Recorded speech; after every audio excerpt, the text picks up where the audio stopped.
Bienvenue, Ciel Mon Info, c'est l'occasion de se pencher sur l'actualité des chrétiens d'ici et d'ailleurs. Aujourd'hui, nous vous proposons de rencontrer un ingénieur agronome qui croit que l'agroécologie peut refroidir la planète. Roger Turcher, bienvenue.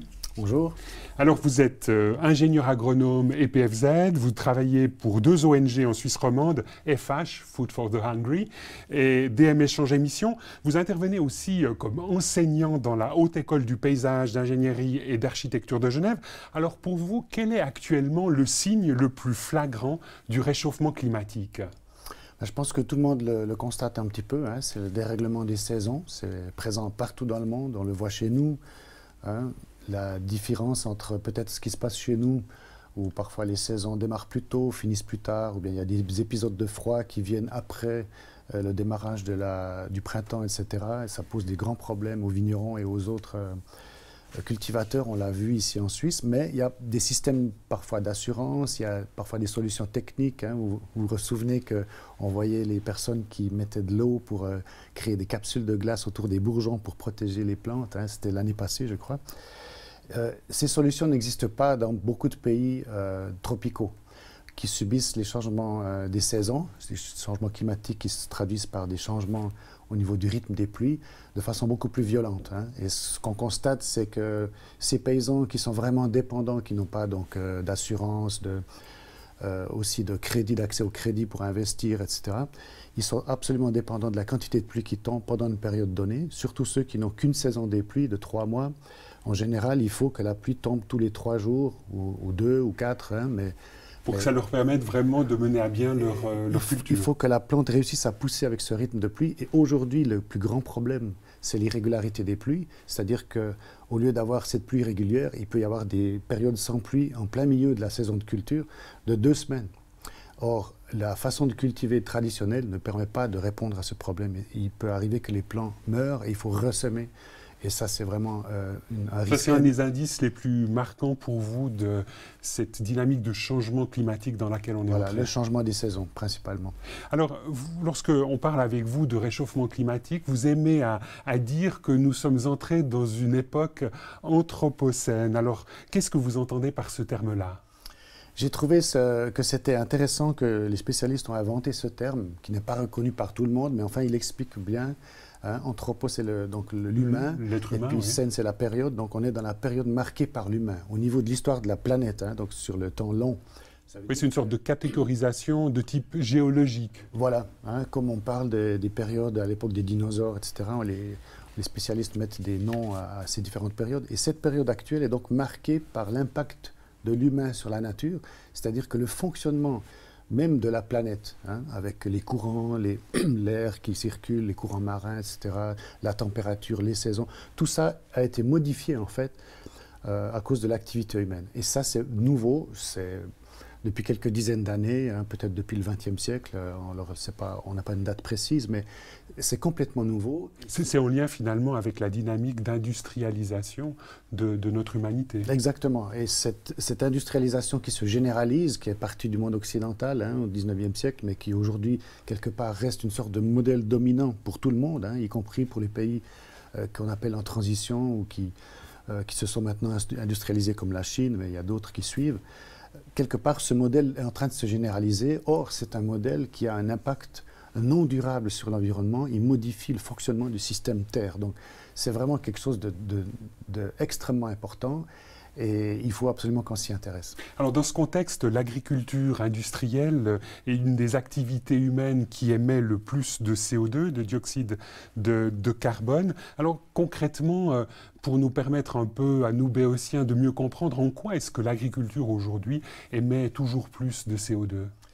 Alors, en fait, il y a toujours plus de CO2 qui est produit, mais ce n'est pas l'agriculture qui augmente plus rapidement que les autres domaines. Les autres domaines augmentent plus rapidement. Mais quand même, le simple fait que l'agriculture soit responsable de 20% des émissions de gaz à effet de serre sur la planète, c'est quelque part un non-sens. L'agriculture, c'est une activité où on produit des plantes pour se nourrir. Les plantes captent du CO2. Donc, normalement, l'agriculture ne devrait pas être émettrice.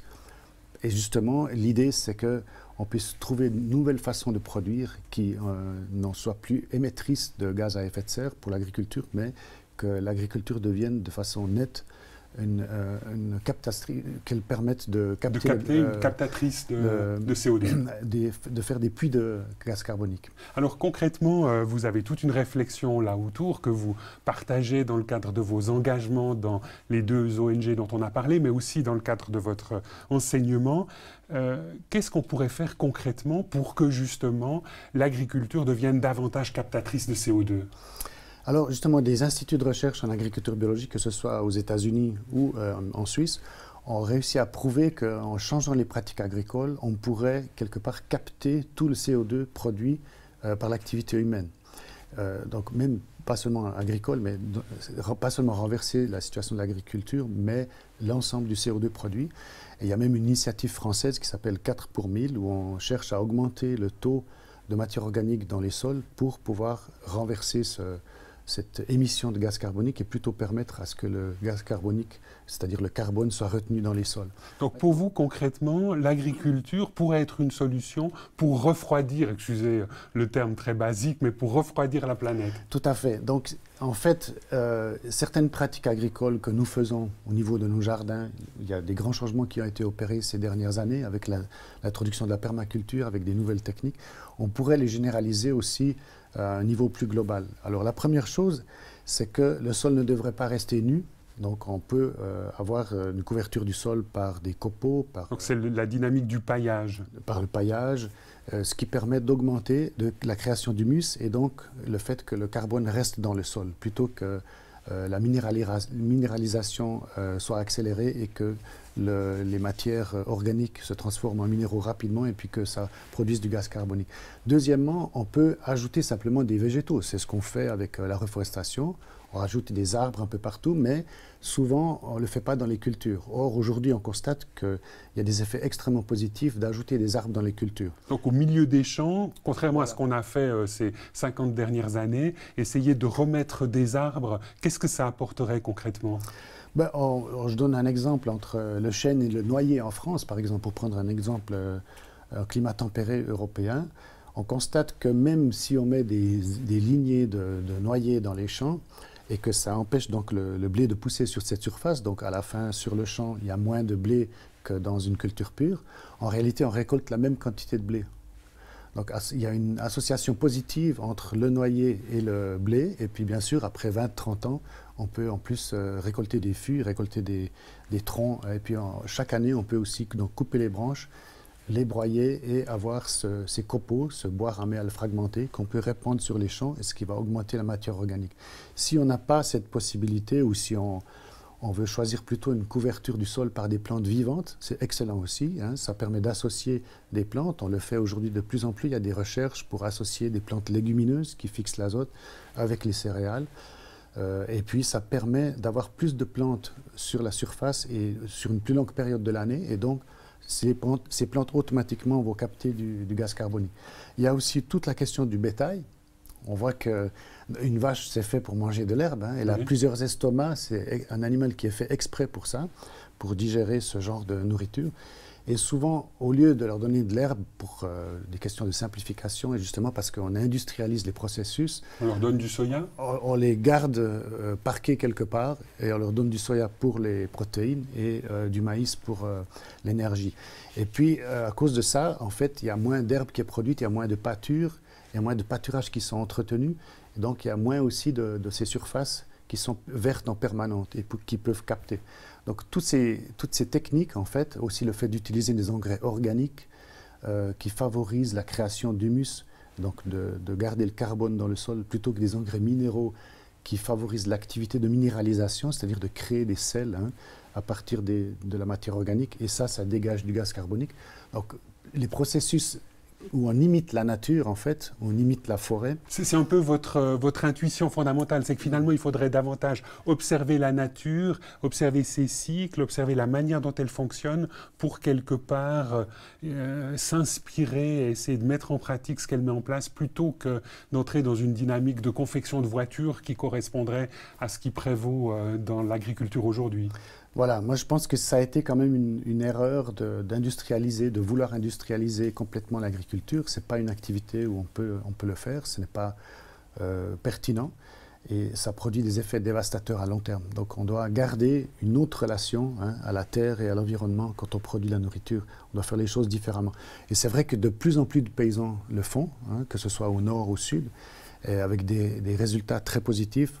Alors que ce soit par des études où on montre effectivement l'impact positif des associations de plantes entre les arbres et les plantes cultivées, etc., ou que ce soit même par le dialogue avec Dieu, comme le fameux Brian Aldrave de Foundations for Farming, qui est un exemple que j'aime bien citer parce que c'est quelqu'un qui n'a pas fait de nombreuses études par rapport à ça, mais qui a eu un peu une intuition fondamentale dans sa vie personnelle de chrétien. C'est par la méditation qu'il a été sensibilisé à cette imitation de la nature. Et puis, c'est comme si Dieu lui disait, mais ouvre tes yeux.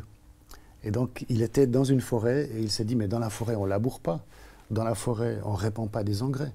Pourtant, c'est un système extrêmement productif. En tonnes de biomasse produite par année, c'est énorme. C'est plus que dans les champs qu'on cultive et dont on prend grand soin. Et là, il n'y a personne qui s'en occupe et pourtant, c'est très productif. Qu'est-ce qui se passe? En fait, ce qui est intéressant là, c'est que ça rejoint un peu l'intuition qu'ont beaucoup de gens qui sont très soucieux aujourd'hui par rapport au changement climatique. C'est le fait qu'on doit changer de récit un peu fondateur dans notre manière de fonctionner aujourd'hui. Et on vient de l'entendre, vous-même, vous êtes habité par le grand récit biblique, vous êtes un chrétien. Alors en quoi aujourd'hui la foi chrétienne peut apporter quelque chose de neuf par rapport au changement climatique et en même temps à la manière de cultiver? On dit parfois, il faut que je revienne un tout petit peu en arrière, on dit parfois que grâce aux chrétiens, ou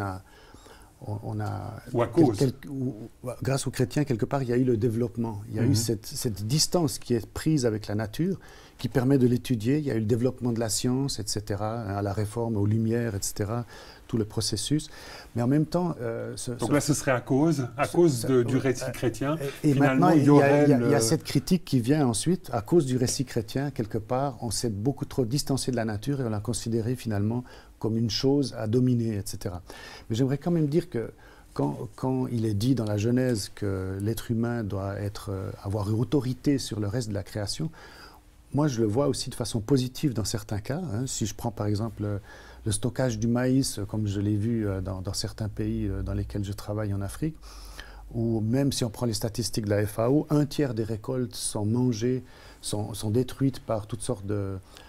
les rats, etc., dans le monde. Donc, c'est-à-dire que dans ce domaine-là, on pourrait dire, mais oui, il faut dominer dans le sens que l'être humain doit avoir autorité sur sa récolte et pouvoir la conserver.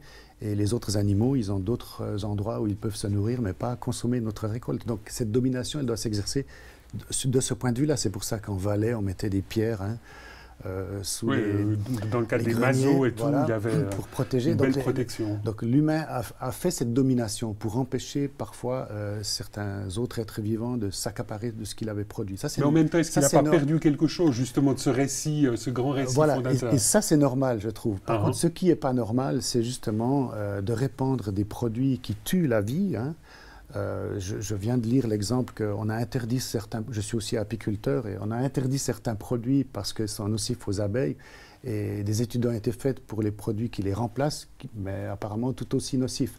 Donc en fait, on n'arrive pas dans le système industriel, quand on veut normaliser, etc., à avoir quelque chose d'équilibré. Ce qui est équilibré, c'est le fonctionnement naturel, et il faut absolument qu'on s'en inspire. Et dans ce système, on peut produire l'abondance. Beaucoup de gens vont dire, oui, mais si vous commencez à mélanger les cultures, à associer, à rajouter des arbres, à utiliser des engrais organiques uniquement, etc., mais vous n'allez pas du tout produire ce qui est nécessaire pour nourrir le monde. Alors ça, c'est une fausse affirmation, à mon avis. Il y a de nombreuses études qui montrent le contraire. Effectivement, si aujourd'hui, on va diminuer légèrement la production, si tout le monde se met en bio, dans les pays industrialisés. Par contre, la production pourrait augmenter dans le reste du monde et il y a plus de personnes qui vivent dans ce reste du monde. Donc, globalement, ce n'est pas un problème de travailler de façon réconciliée avec la nature, comme on le dit, sans utiliser ces produits industriels pour produire de la nourriture. C'est un thème, la réconciliation, qui vous tient très à cœur. Vous invitez les agriculteurs, mais aussi finalement tous les êtres humains à être réconciliés avec Dieu, à être réconciliés avec leurs prochains. Et puis finalement, ça c'est peut-être un nouveau volet, à être réconcilié aussi avec la terre, avec la création de Dieu. Voilà, pour moi ce qui est symptomatique, c'est qu'on utilise en agriculture beaucoup de termes relativement violents. Hein. On parle de lutte, de ravageurs, hein. On parle d'ennemis des cultures, mauvaises herbes, etc. Et on est dans une dynamique quelque part de guerre contre les autres êtres vivants. Et à mon avis, dans cette vision réconciliée, de la même façon qu'on peut travailler de façon coopérative avec les humains dans une entreprise, etc., de la même façon, on peut travailler en coopération avec les autres êtres vivants dans la production de nourriture, dans l'agriculture. Et ça, il y a de nombreuses personnes aujourd'hui qui le vivent, hein, que ce soit dans la permaculture ou dans d'autres systèmes agroécologiques. Et l'abondance est là. Il ne faut pas croire que parce qu'on travaille de cette façon-là, on va récolter uniquement des petites quantités. Et je trouve que c'est à nous, effectivement, chrétiens qui avons à cœur de vivre cette paix, cette réconciliation, déjà avec les humains bien sûr, mais aussi avec la terre, les autres êtres vivants, même l'ensemble de la création, même les minéraux si on veut, donc le sol, ce que contient le sol. C'est à nous de montrer l'exemple quelque part, qu'on peut vivre de façon harmonieuse avec le reste de la création et reprendre notre rôle, si on veut, de gérant. Donc, par rapport à ce qui est dit dans la Genèse, où nous sommes appelés à avoir autorité sur le reste de la création, cette autorité, c'est plutôt une responsabilité de gérance. Ce n'est pas une dynamique dominatrice et exploitatrice, mais c'est vraiment une dynamique un peu, je crois que vous utilisez le terme de temps en temps, de concierge, c'est ça? Voilà, je dirais d'intendant, voilà, et puis... C'est peut-être plus positif. Dans la Bible, on voit même ces mots où, quelque part, les arbres, la création nous attend. Hein, elle attend que les enfants de Dieu se révèlent, c'est-à-dire sortent de leur cachette quelque part, et se mettent à gérer effectivement, à créer l'abondance, la beauté, et que les fruits, ça soit la joie, ça soit l'abondance, ça soit l'entente entre les peuples. Alors ça sonne complètement utopique, bon, mais en même temps, c'est quelque chose qui résonne très très fort dans votre vie et qui fait qu'aujourd'hui, en tant qu'ingénieur agronome, vous êtes engagé dans des ONG. Tout à fait, parce que ce type-là d'agriculture réconciliée avec la terre, avec l'environnement, c'est une agriculture qui produit la vie, qui produit non seulement la vie dans le sol, il y a plus de micro-organismes, de champignons qui sont vivants, ça crée des dynamiques positives entre les plantes, etc.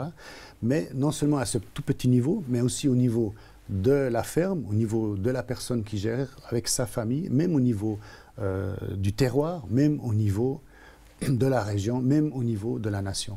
Donc finalement, c'est un phénomène où on se remet à travailler en coopération, en harmonie, et ça produit des effets qui vont aboutir jusqu'à la reconstruction de la nation. Roger Tschurcher, merci beaucoup d'avoir accepté de venir sur ce plateau de Ciel Mon Info. Je rappelle que vous êtes ingénieur agronome et que vous travaillez pour FH, Food for the Hungry, et DM Échange Émission. Madame, Monsieur, nous espérons que cette émission vous aura intéressé. Au revoir et à bientôt.